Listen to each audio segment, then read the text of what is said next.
sekarang kita akan mencobanya.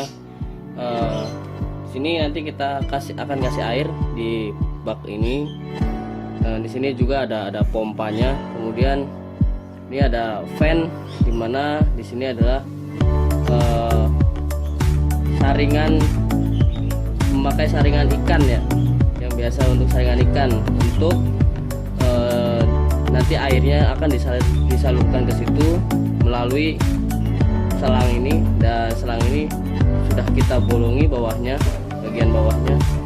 Nanti udara dari hembusan fan yang dihembuskan itu akan masuk ke kabin sebelah sini. Nanti kita tutup rapat kabin ini.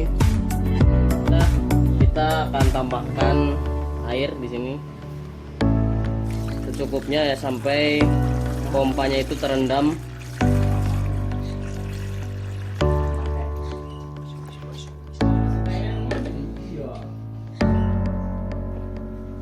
Ya baiklah, dan sekarang kita akan hubungkan ke sumber ya, listriknya ya.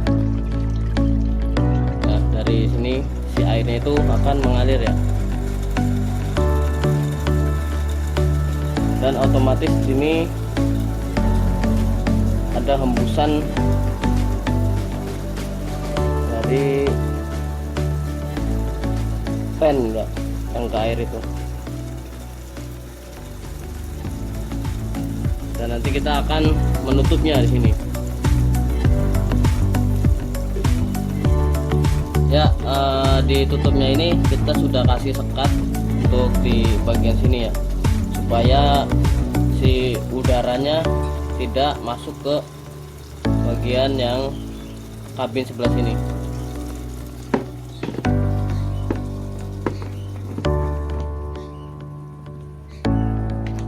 Kita tutup dengan rapat seperti itu.